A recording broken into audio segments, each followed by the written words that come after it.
Hello, and welcome to our Okie Dokie Life. Today we're going to do it a little different.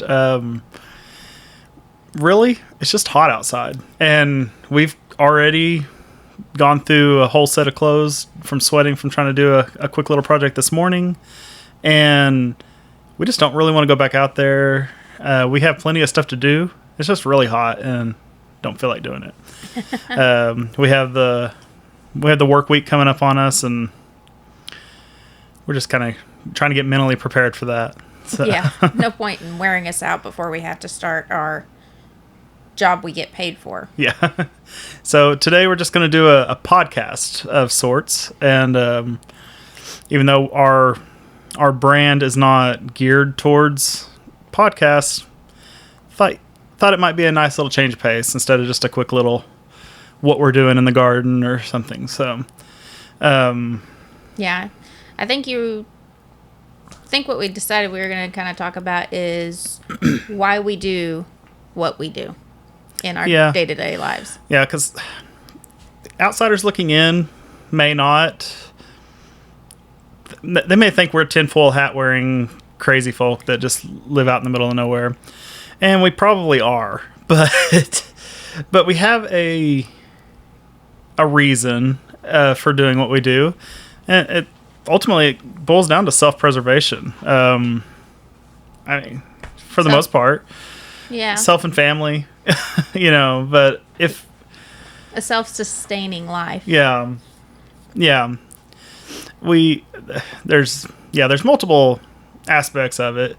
One is if things really do go bad, can we survive? We want to have the skills, the knowledge, the know-how, or well, I guess knowledge and know-how are the same thing. The gumption even to try to survive. If I cannot go into Walmart and pick up groceries next week for whatever reason, will we make it? Yeah, that's our goal. We actually have done pretty well. I feel like obviously there's the luxury items, the stuff that we like. I'm a huge tater tot fan, and I've just never even tried to learn how to make them. But that would be probably the worst thing currently, as far as food goes, that we might not be able to get from Walmart. Or, if we couldn't go to Walmart, I couldn't get any more. Yeah, so basically, if something happened, whether it be a natural disaster or just the general crap hitting the fan, and that's just something that we've always I say always, maybe earlier in our marriage, we probably weren't as aware of how the world... We were oblivious to the world earlier in our marriage. Yeah. So we just kind of lived day to day as just in La La Land, I guess. Yeah. But as we've gotten older, as things happen in the world, just becoming more aware of how things are going, we kind of just, I don't know, you watch a movie, like, this is kind of a silly one, but okay, Zombieland. Well, if something like this happened, how long would we survive, and just kind of asking those questions. Or you see some of those shows, like the prepper shows, of people that actually do a legitimate prepping hardcore, and I don't think we're there, but we're somewhere in the middle. Yeah, we still try to enjoy the luxuries of modern current life, but we also try to do the best we can to enjoy the traditionalism. As we've mentioned before, I think in our first video ever, I work in tech, and she, in a roundabout way, works in tech as well. So my 40 plus hours a week are just staring at a computer screen or doing something that is related to a device. And that wears on you. That's not something, though I enjoy tech, and I understand it. I'm fairly adept at it. It gets old. It's really hard to sit there and just play in the tech industry all the time. Right. There are people out there that can do it all day and then go home and work with technology all night long. Gamers, you know who you are. I can't do that. I haven't played video games in years. Really, I mean, there's outside of just the like phone or something when you're just bored or something. But or we have a family game day or something, and we play the Switch or something. It's not like the hardcore gamers out there that I've got to go do a raid or something. I think they say. Yeah. But so all that being said, I liked to be able to come home and kind of de-stress that the technology that is involved with just my life. So it's great to be able to go out in the garden and just play with dirt and or add on a room or mess with the animals. Yeah, work with the animals. Or just sit out and watch the animals. Yeah. Sometimes you just stand there and sweat pouring off you, or if it's in the winter, freezing to death. But it's just fun to watch them do what they do. To see just their... It's a more simple life. Yeah. Not saying that farming or the homesteading life is simple. It is simple, but it is hard work. Yeah, calling it the simple life is kind of hard. It's almost a lie. It's simpler at times because there's not so much technology and there's not just... You're not as connected. Yeah. But it's definitely hard work. There's there's so much knowledge in that, and it's insane. If you just find some old farmer and bend their ear for a little bit, you'll really realize that how much knowledge is out there on all this that you have no clue even exists. Yeah, it's kind of been a lost art, It's not the norm. Most people are, don't go outside other than for the necessary trip to get in the car, to go to work or go to the store. It's just a whole different kind of lifestyle. It's not uncommon to want something different outside of the tech, because one of the guys that I work with, super smart, very intelligent, into the tech stuff, because he's one of our tech engineers at my job. And when he goes home, he likes to play in his garden, grows random, like maybe I'll see if I can grow a banana tree, That's his de-stressor. He enjoys being out in the garden because it's to get away from your 8 to 5 job that Yeah. It seems like in my experience with techs is you have the ones that like to go home and play with technology, and you have the ones that like to go home and go the simple life. There's not a lot of in between there. There are. One of my good friends, he really is a heavy gamer, but he does enjoy taking care of the animals, and I don't know that he would ever admit to it, but I think he enjoys mowing the lawn too. Just being outside doing stuff like that. There is, and I think there's just an enjoyment for those kind of people from being able to do the physical things also that come with taking care of the animals in the garden. Your tech job is a mental strain on you. And then the homestead life is kind of more of a physical strain. And I don't know, as I'm getting, more years of being at the 8 to 5 jobs, I'm really enjoying even though it's hard work and you usually sweat your weight. Well, I do at least. It's just it feels like a rewarding work that you do when you're out there and you've tackled a task. Yeah, especially when you're putting something together or building something. It's amazing when you walk away from that, even though you are just your body is exhausted from it. Your brain not necessarily just got a break there, but it really is amazing how you just walk away and you go, I made that. And when you do that, it really has some fulfillment in there. Yeah. Not saying that you can't be fulfilled in your 8 to 5 job. No. Yeah, there's things, but it's just a different kind of enjoyment you get out of it. Yeah, and I guess if we have to put a notice out there, this is our experience. Yeah.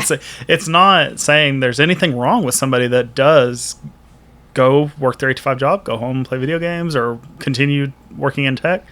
There's nothing wrong with that, as long as you as long as you get fulfillment out of it. Yeah. That's where I was lacking. I like my job. I liked what I do, but there's more that I like to do. I like to come home and build stuff, or I like to plant the garden, or take care of the animals, or even if it's just out there filling up the wallows for the pigs. There is enjoyment in that. It's fun to watch them play. Yeah. So that's like today we went out there to take pictures for people that were interested in our pigs. And what do the pigs do? As soon as we come out there, they all go and get in the mud. I'm like, wouldn't you know that's what they'd go do when I'm going to try to take pictures of them? Yeah, because I was going to have to be handling them. Yeah. But it's kind of funny. By the time we got to the picture, they were clean. They shed mud like nothing. Yeah. If they could make cars out of what pigs are made out of, car washes would go out of business because they just shed it off. Yeah. But anyways, back to kind of more of why we do this. We've kind of touched on it, of the what ifs. What if this happened? Would we be able to? What if you couldn't get a hold of this? How could we make something? Yeah. So. Yeah, and we obviously we're not perfect in this either. We get really gung ho and start making every meal that we're going to eat for the next week, or we really dive in and start doing that, and then all of a sudden you have a day where you're working out in the sun until 9:00 at night, and you don't have time to make dinner. And then it seems like once we have to actually, I think the term is pop that cork. Once we have to do that, then we're eating out for a long time. We fall off the wagon so hard. That's what I say in the podcast that I do with my sisters, that we will get onto something and then we fall off of that wagon, and then we'll get back on it for a bit, and then it's like when we did this add-on to our house, or when we closed in our carport, we were working sun up to sundown. There wasn't time to make meals and stuff, so we fell off the eating at home wagon. Yeah. So it was eating out, and that lasted up until this week. Yeah, till this last week probably. And that's where it's hard for what we, or at least this is where we find difficulty, is when we are doing a project like that, where we were remodeling that room. It was going to involve several days to complete. We had to take off work for that, just so it didn't last 6 months. Yeah. Because that happens a lot too. But we took off work. We completed our project. But we were on such a time crunch that we were working sun up to sundown. As soon as we could see outside, we were trying to get everything ready and pulled out and, get things going. And then pretty much would work until we couldn't see anymore, and then call it a day. But yeah. Hindsight, we could have prepped a little bit there couple weeks leading up to this, because we did plan for this. We could have made meals, like freezer meals, ahead of time. Hindsight is 2020. Yeah. We would have probably been like, well, we made that. We can eat that tonight. And then ended up on that week with still nothing to eat. Yeah. Well, it's just... and you did try to prepare a little bit for that week. You got lunch meats and bread and stuff. Quick, like sandwiches for lunch. That way we weren't going to the gas station to get lunches and stuff. Yeah. So I guess I did a little bit. And that helped. At least covered our lunches. I can't guarantee for the other meals. Yeah. But it's something that is just prioritizing. Should have probably stopped a little early to have time to make dinner. Yeah. Or, yeah, something like that. Of course, then when it's stopping time, then you had to go put the animals up and do all those nighttime chores. So Yeah. it's just that was the choice we made for that. Was we just decided to go ahead and start eating out just for the luxury or the convenience of it. So Yeah. But back to why we do this, learning how to garden. That is, like you said at the beginning, like, what if you couldn't go to Walmart to get XYZ? What would you do? You know, if you had, like, I think we're pretty well, I don't know, because we have our animals that we raise for meat, and we do dabble in the garden, and we're still trying to perfect that. I don't think you ever perfect it, but the gardening thing is kind of a funny concept for me, because it's like you put the seed in the ground, you water it, and you get a vegetable or fruit or whatever you're planting. There's a lot that can go wrong. There's a lot that can go right.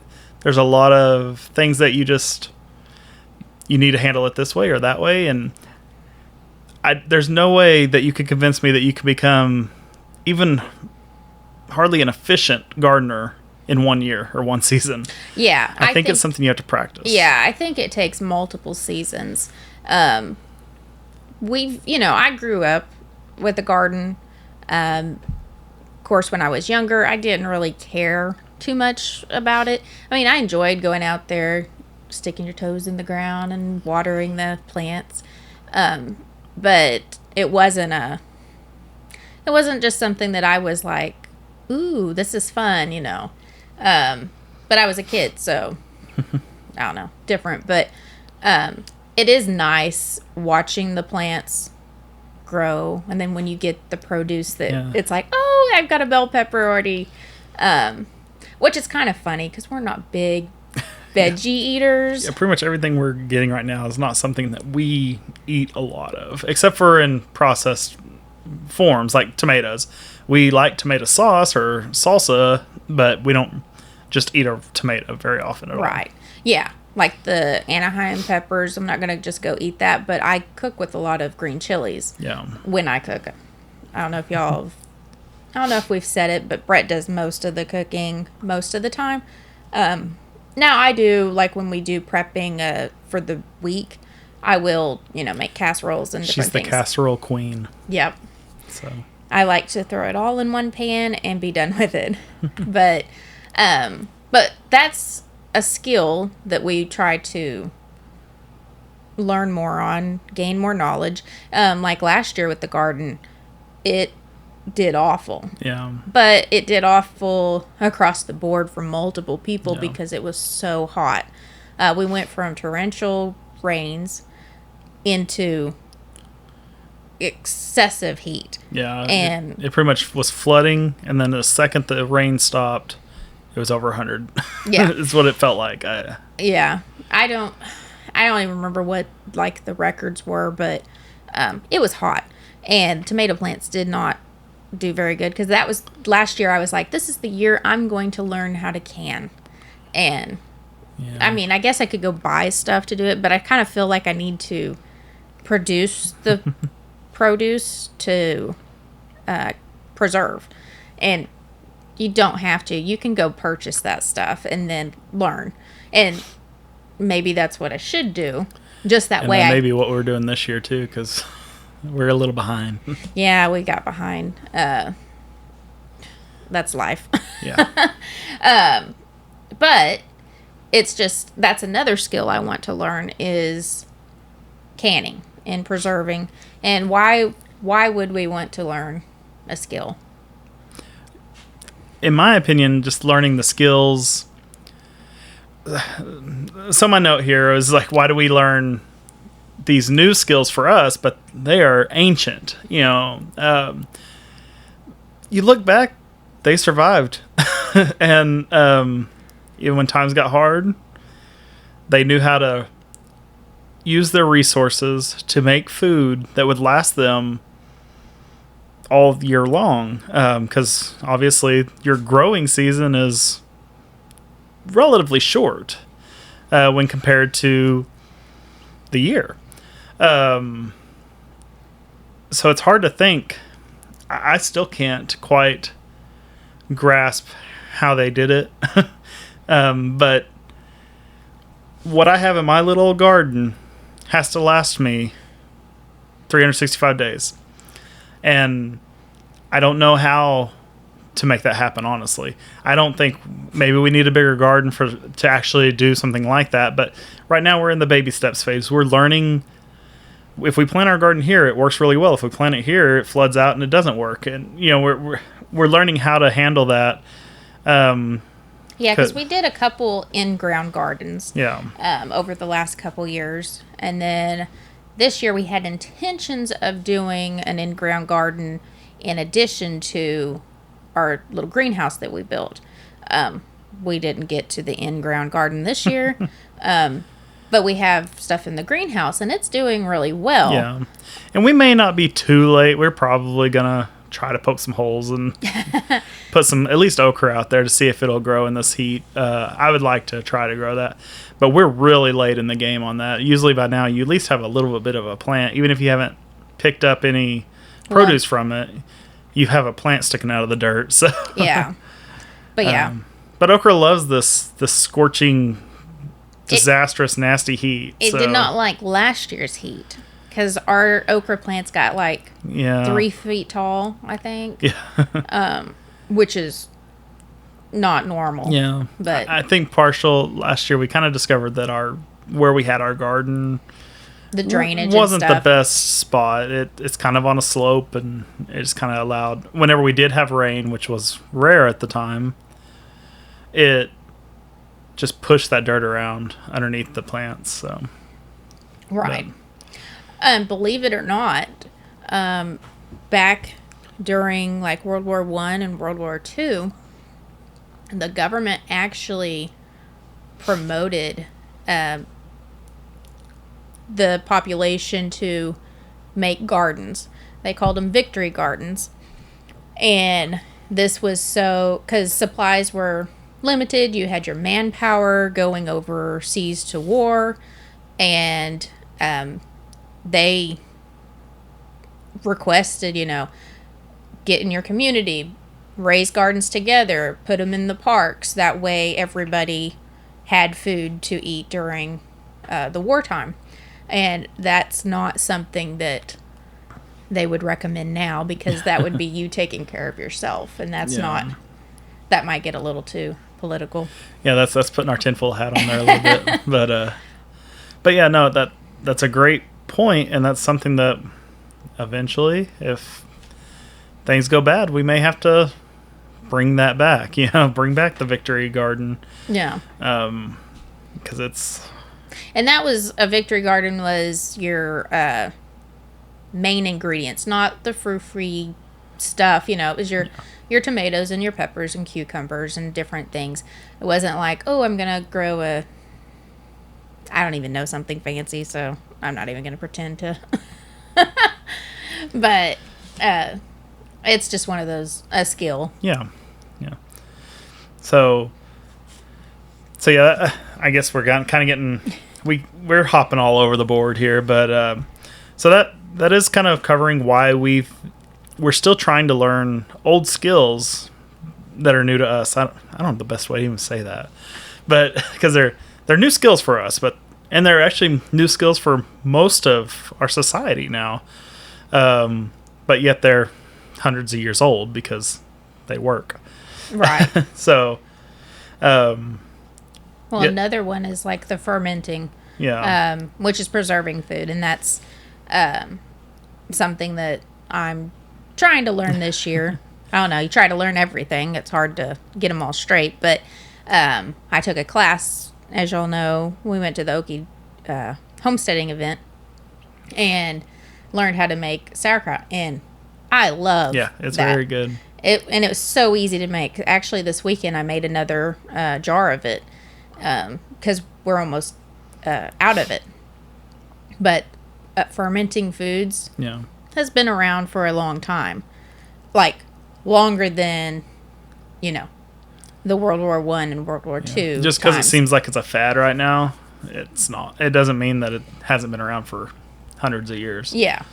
So, as a matter of fact, I think I've heard you and your sister talk about some of the places that rely on fermented foods a lot. They're probably some of the most healthy or the longest living people in the world. Yeah. There's probably multiple factors in there, not just the fermented. I was going to say fermentation, and then I decided I was going to say fermented foods. But, yeah, it's really great for your health, any kind of fermented food, because it's great for your gut health, which is what our society probably has the most problem with in today. Yeah. But so that brings up the other topic there, and I don't know that we've covered it today. I'm starting to forget, but once you raise your garden and you get this produce, you actually get good at making produce. What do you do with it? And that's the second thing, is the preservation. She's got me confusing words, but that's a hard one to learn. There's a lot that can go wrong, and yep, so, the people that you watch, feels like it. Yeah, that's what it feels like, and I guess that it can. But the people that you watch doing this, because I'm trying to watch YouTube videos about canning and stuff, and even the fermented foods, they're all like, oh yeah, just about, put about this much in there, oh yeah, just a little bit, and it's like, but is it gonna kill me if I eat this in 20 years? Yeah, but they make it look so easy, and I'm sure once I actually jump to do it, it's probably no big deal. Yeah. But it's that intimidation of the unknown. Well, and see, that's what we did. We kind of took the scapegoat on the preservation and bought a freeze dryer. It's pretty hard to mess things up with that. So if I'm canning, something and I mess up there, do I create botulism? But if I freeze dry it, if I put it in a bag, it's good for 20 years. Right. So, I mean, that was our probably true first dive into preservation of any shape. That we actually did. Yeah, I bought the canner. Yeah. It's still in the box, in the packaging. It's still got the plastic wrap around it. Yeah. But also, I'm going to have to throw her under the bus here. But we haven't always been this mindset, even later in our marriage, because when we moved into this house, the old shed that was out here that still had the stuff from the previous tenants, it had a bunch of canning jars and stuff, and she was like, I just throw them out, give them to Goodwill. And I didn't care either, so I guess I can't throw her under the bus too much right here. But yes, because I struggle with throwing crap away, that if I don't see a use for it, it's just taking up space, there's no point in having it, just get rid of it. And I've it's time to go through the house, clean up, get rid of stuff you're not using. It's how I've been my whole life. In recent years, that has changed. It's kind of weird. Changed. It's a culture shock for me, even, because I'll see her like, oh, she's fixing to throw that away. Oh, no, she stored it. Yeah, I washed a sour cream bowl. Yeah, fancy stuff. Yeah, well, it's before, and my dad has always been you might need this later, and I'm like, well, if I need it, I'll go buy it. Well, now my mindset has changed quite a bit. I'm not every little thing, but there's quite a bit of things that I'm like, I could see a use in this in the future. I'm going to go ahead and store that. But luckily, Daddy actually was like, well, if you're getting rid of all those jars, I'll take them. I was like, well, you can have them. Yeah. A couple years ago. Hey, Daddy, do you still have those jars? So, and he did. He did. I think we stole half of them from him. We got a case of them or something. No. Yeah. But, so that's preservation as a mindset. It's also it's a good way to get a bunch of clutter in your house. And that's where we struggle a lot. But yeah, because I don't like the clutter, but I also, if something happens, I want to have the ability to be able to prepare foods or store foods and whatnot. And we are lucky, or I am lucky, because she's very good at organizing and Tetrising stuff into a hole and, making it all fit and easy to get to and stuff. I'm not. I enjoy organized stuff, but I'm not the organizer. That's all her. The only way I'm doing anything with organization is if she tells me to put it in that spot and I put it there. That's really it. So. And I actually do get joy from organizing. It's fun. Thankfully. Yeah. Sometimes whenever she's like, I'm going to start organizing, and then I'm like, I don't want to do that. Yeah, he hates when he hears me get the tape measure out. Yeah. That's a different reason. And it's not so much here. What's that? Pavlov dogged me on that one. I'm going to have to look that one up. When we lived at Latta, every time she got the tape measure out, it meant we were rearranging some room or doing something like that.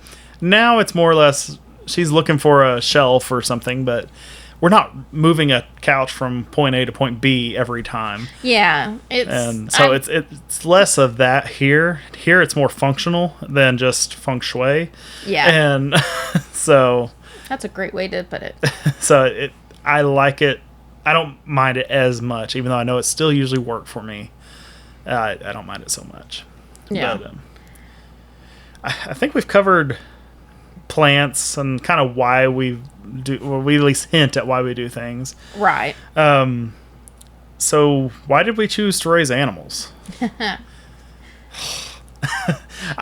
don't truly know what the reason was initially.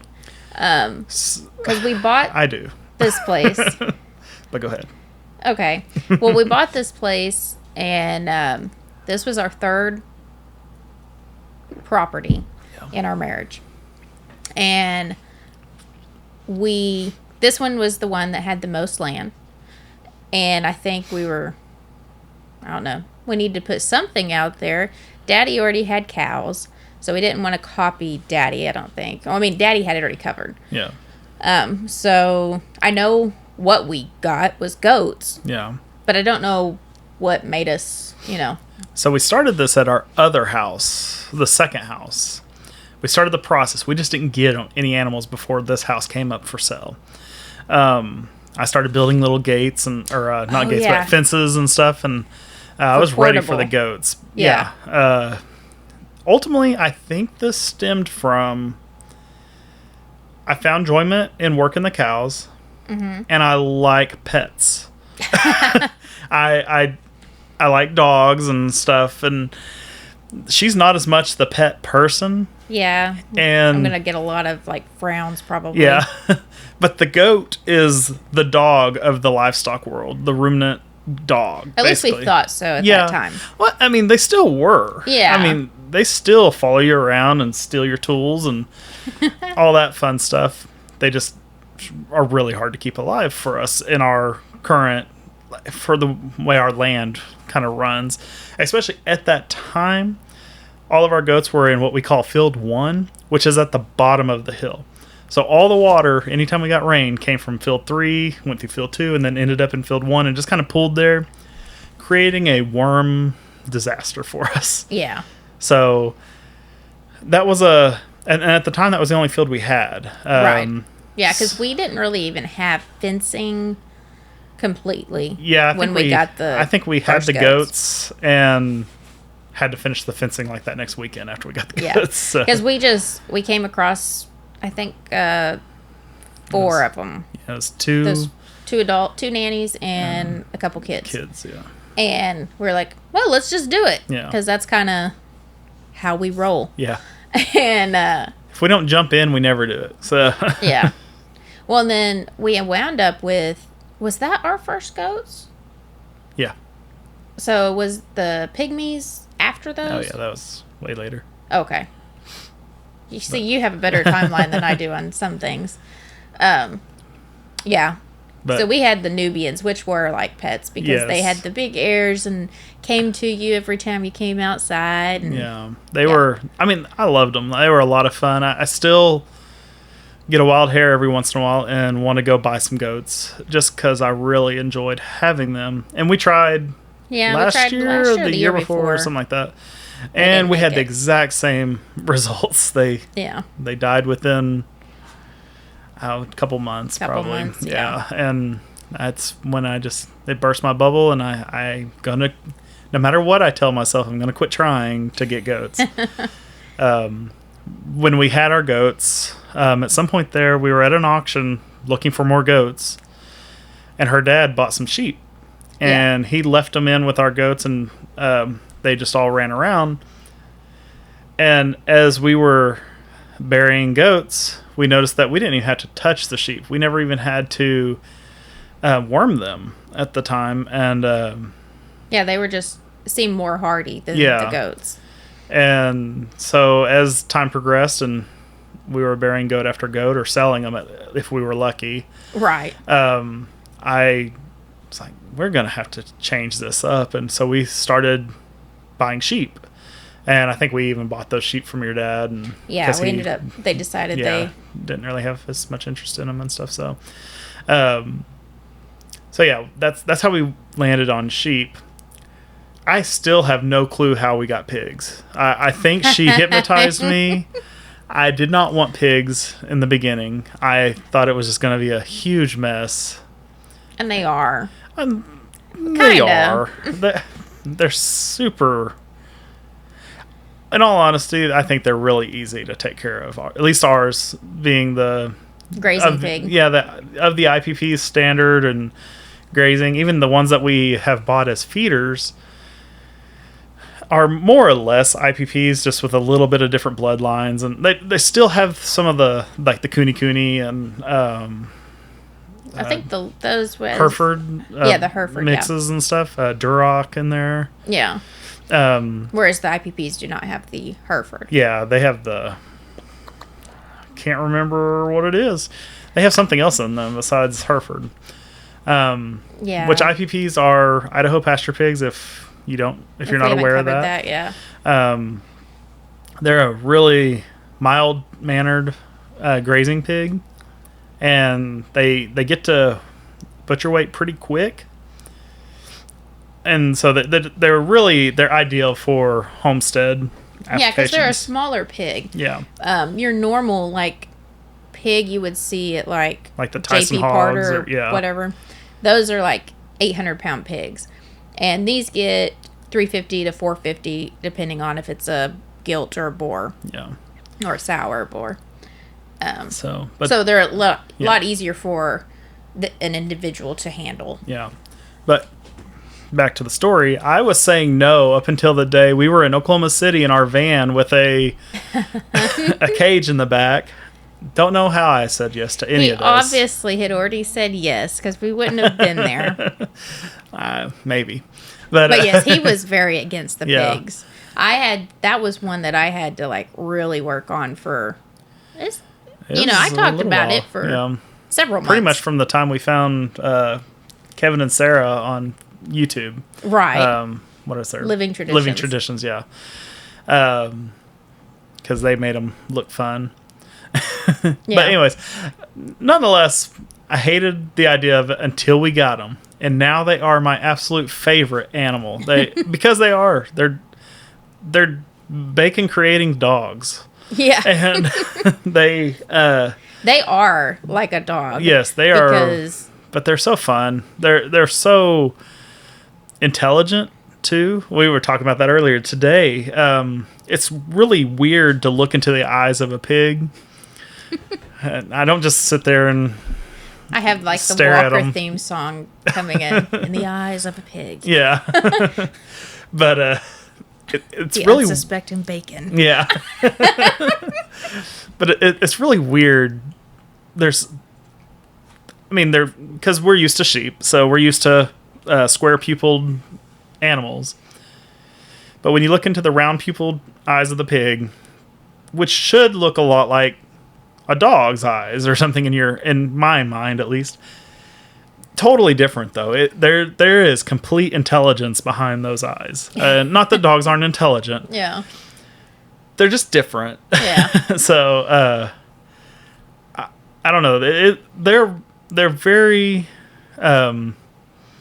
just fun creatures to have on your farm. I feel like. Yeah. When they're over there rolling in the mud or just out there grazing. Like we were putting the tractor up this morning, and all the pigs were out in the field grazing, and I was like, look at those piggies. Aren't they just so cute? Just it's a peaceful thing. Yeah. So we decided to go with animals in general at all. Like I said, pets. But that was what it started as.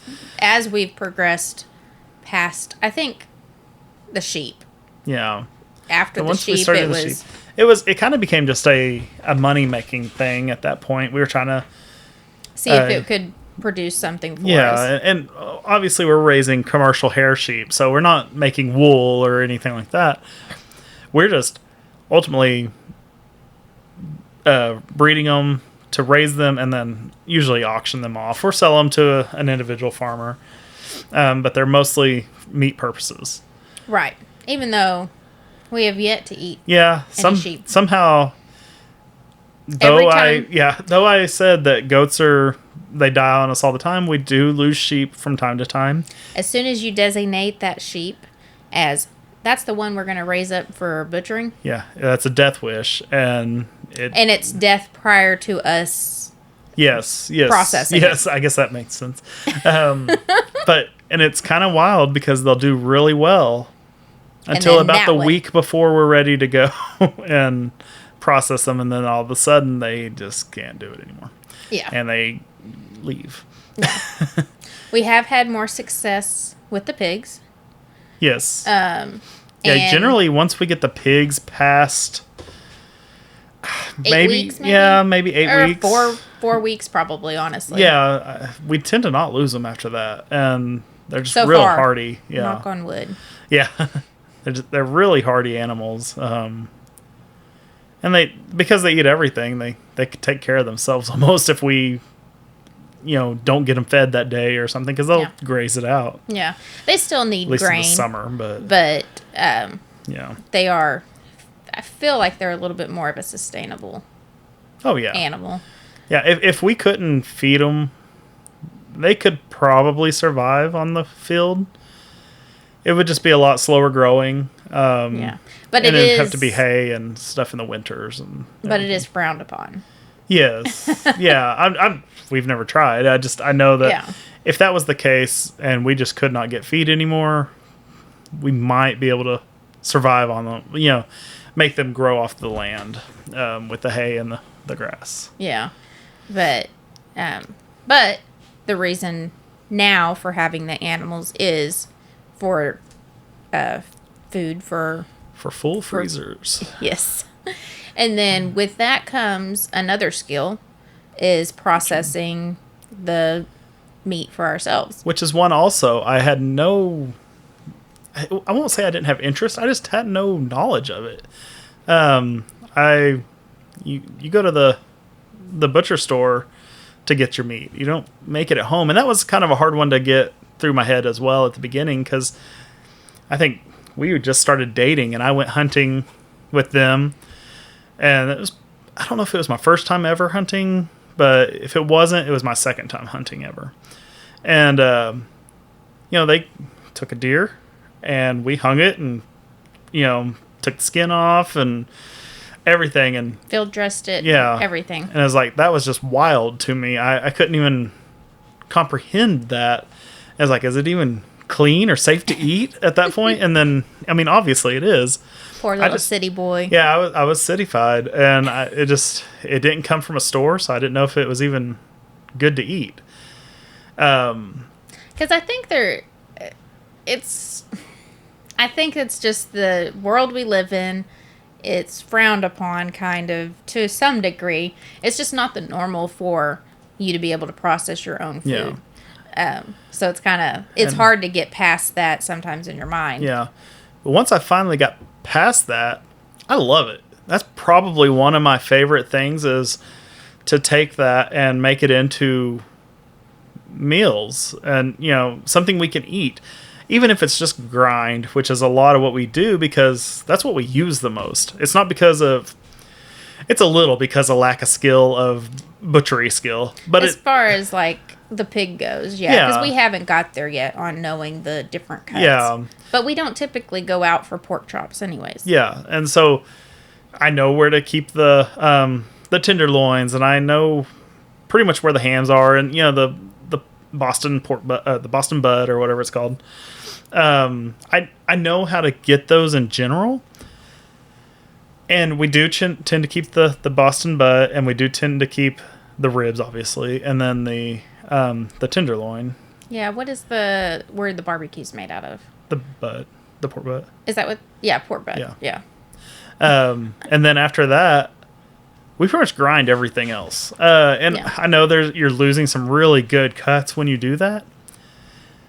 But if we're not going to eat them, it's not worth us to store them, really. So right. It just becomes dog guarantee, food at that point. I guarantee you if I grind it, it'll probably get eaten. And it may not be for a couple of months, but that's because we're working our way to the fresher meat. Yeah. Also, with the processing of the meat, you also get the I don't know the right word. It's not community, but it's the time together. Yeah, because usually it's the family gets together. Even when something as small as a deer, we all tend to process it together. I may be sitting back watching. Yeah, but usually we're all standing around at least skinning it and quartering it up or something. Yeah. Deer, we do tend to just skin, quarter, and then when we have time, process it on our own. Right. But pigs, obviously, and then obviously cows. Yes. We that's a community event. Yes. And that's partially just because we are unskilled, maybe is the right word, or learning as we go. We're learning. We're novice at it. Each time we do another processing, it does seem to go smoother. It goes smoother. Like that first one was pretty rough. Yeah. And then the second one. Well, that first cow we did came out bad. The meat was real gristly, and we made some bad cuts and decisions on that one. Yeah, I think it's just because we didn't get out enough of some of the gristle. Yeah. But ever since it was then, still edible. Yeah. Some of our family members would not eat it. Yeah. More for us. Yeah. But, we're not that picky. Yeah. But, I mean, the second cow went a lot better. And then it was really good. The third, I think we did even better on it. Yeah. Because we actually it kept was smoother. Fat and stuff. That's where we struggle. Yeah. Yeah, because a deer, you don't typically keep any of the fat because it will taint the meat. But with a cow and with a pig, you do keep some of the fat. So there's a fine line there of learning that. Yeah. Well, one thing that was kind of really, even just yesterday, we've done this for several years now, and it's still cool every time. I don't know. I still find it fun. But like yesterday, we had hamburgers. She made the buns for it, and then I made the burgers. But everything there we had made from scratch of sorts, at least here. Obviously, we paid for the flour and bought it, and right, because we're not there yet to be able to make our own flour. But we're working on trying to make some plans for that. We're not saying that you have to do everything, but it is nice. But it was cool. Our entire lunch or whatever, whenever we ate, I don't know. But that entire thing was made from our land. Right, pretty much. Well, okay.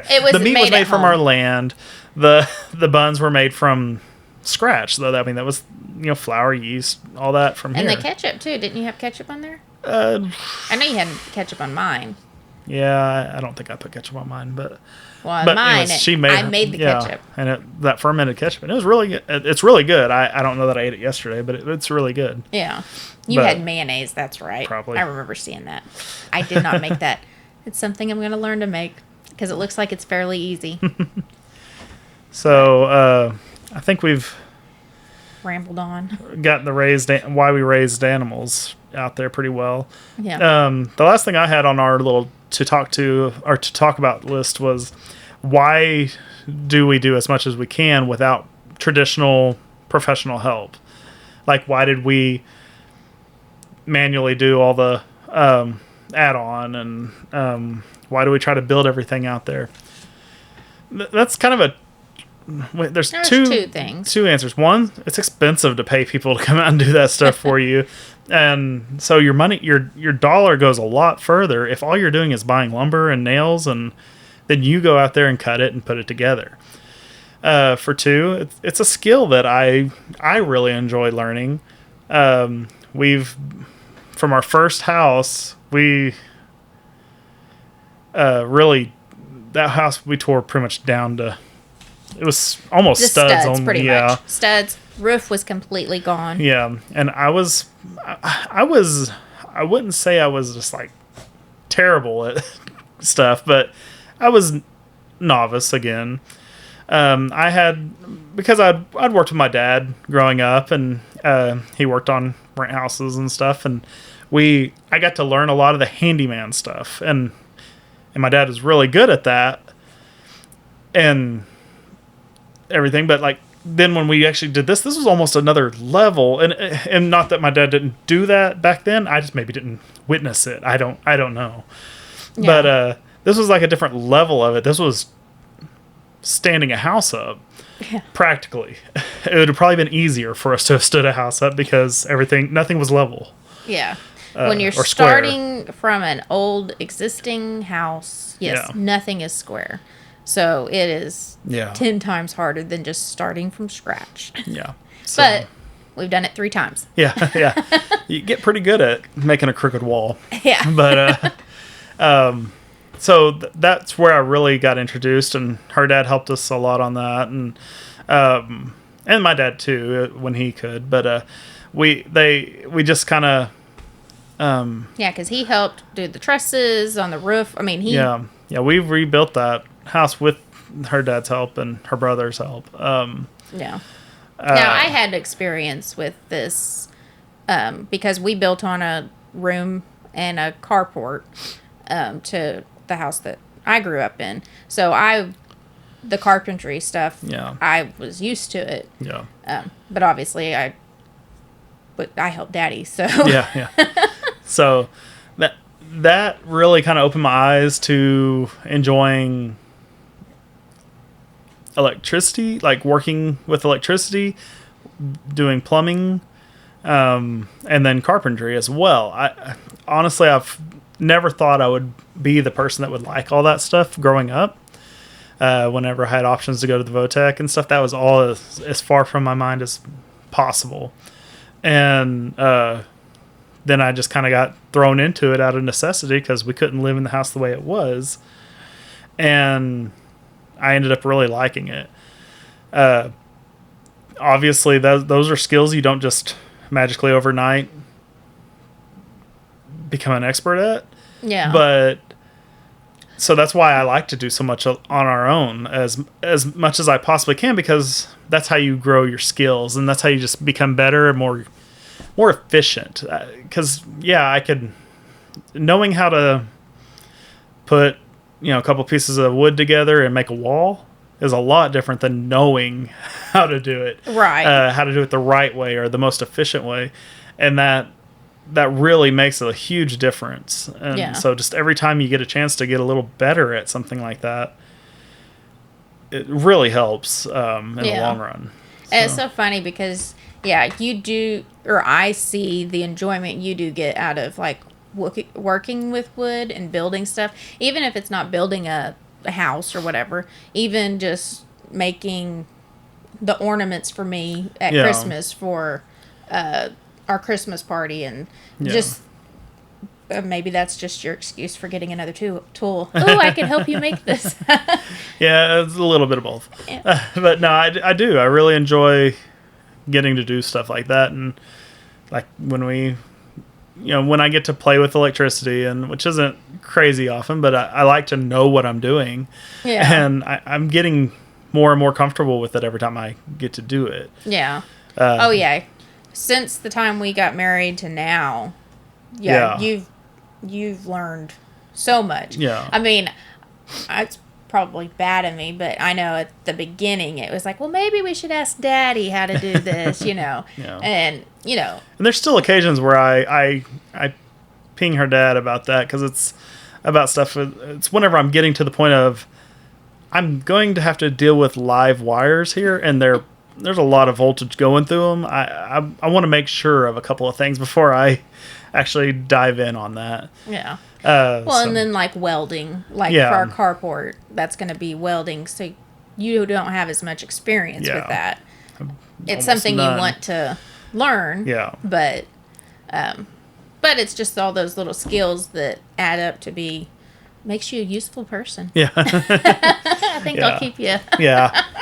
I say I had to do something to have her keep me. But plumbing is another one I've gotten better at. But I think it's just because I've gotten more comfortable using different materials, because galvanized plumbing sucks. And that's what every house... Well, our second house did not have that, but our first and our current house have galvanized plumbing in them. Because it's older homes. Yeah. The second one had copper, which was a learning experience in and of itself as well.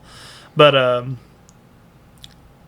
think that one's just so frustrating because, I don't know, water leaks. Yeah. Well, when you fix when you have a leak at point A and you fix it, you just made a leak at point B. And so galvanized plumbing has never been my friend.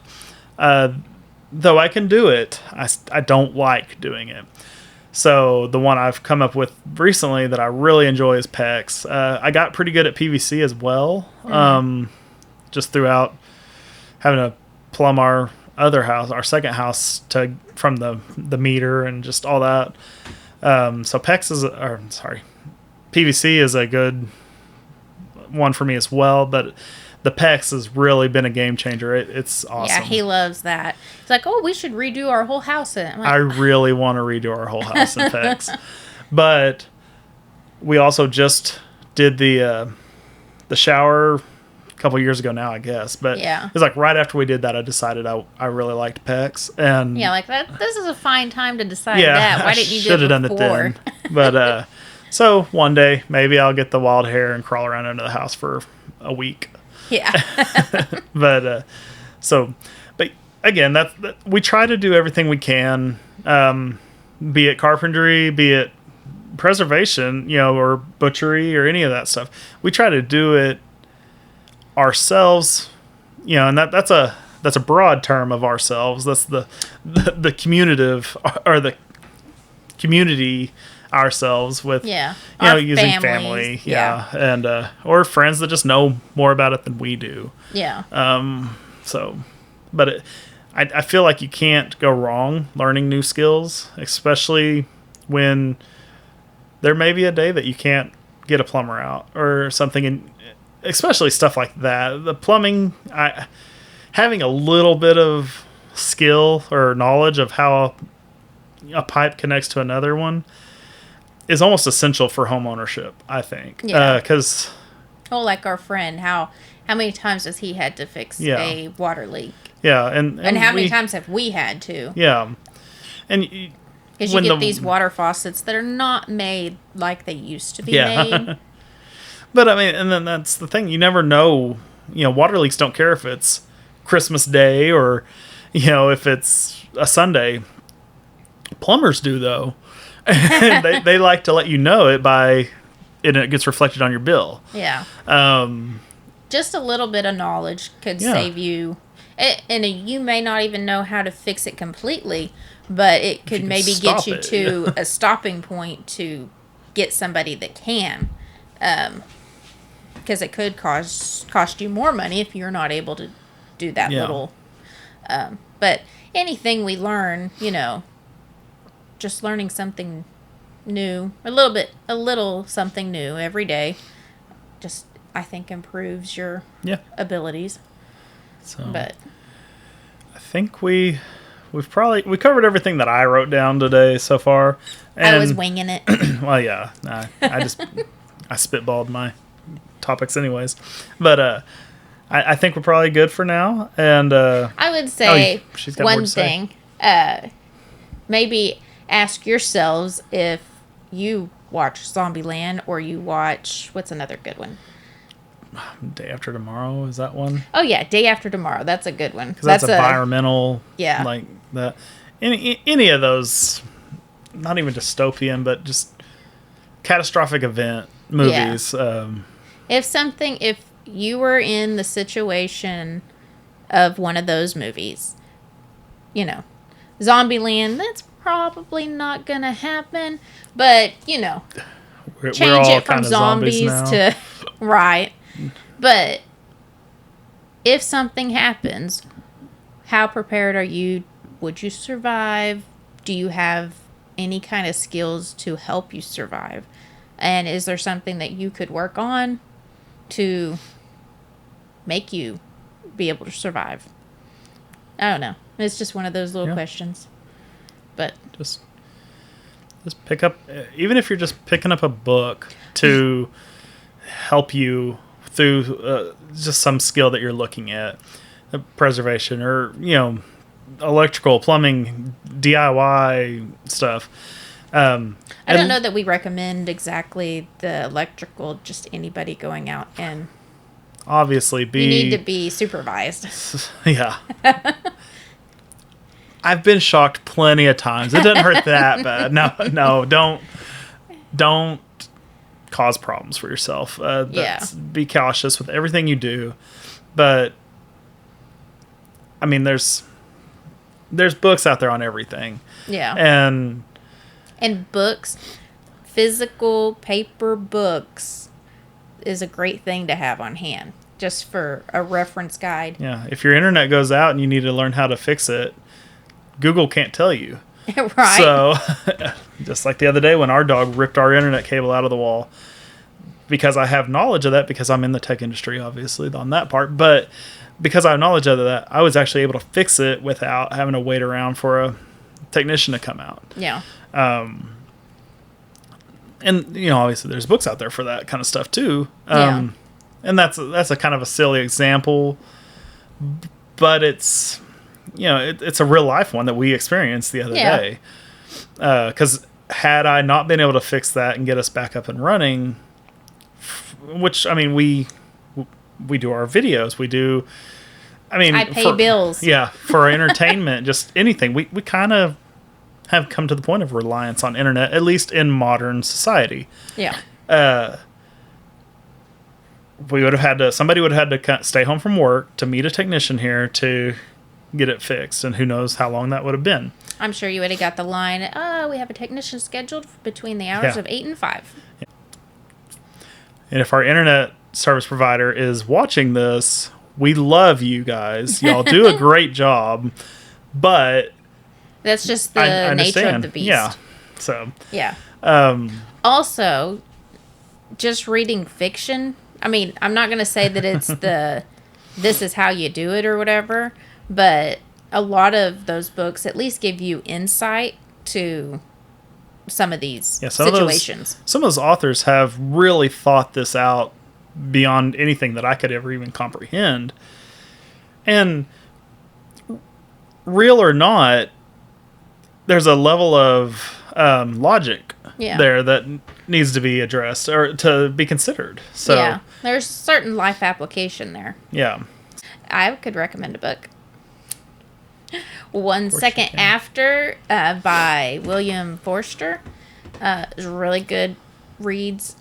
And then Days of Noah by Mark Goodwin. Mark Goodwin has a lot of good kind of crap hitting the fan books, different scenarios. I think they're called like Ewo, or I don't know, End of the World as You Know It books is what they're called. That's the style. I gotcha. Yeah. Yeah. That's pretty much what they are. Yeah. End of the world as you know it. Yeah. So it's, what if this happens? Well, here's a scenario. Yeah. And it may not be here's the total meltdown, catastrophic, everybody's dying kind of thing, but it may be something as simple as the internet going out. That is an end of the world as you know it For a thing lot of because people. yeah, because how do we function anymore? Yeah. But Well, yeah, a lot of your phones and stuff Yeah. for businesses are through internet, yeah, credit card machines, yep, all that stuff. Just something to think about. yeah. Anyways, So, well, thank you for joining us on our first podcast styled episode. I hope you enjoyed this it. is how we do it. So, I hope you enjoyed it. And anything else to say? We'll talk to you later. All right. Bye. Bye.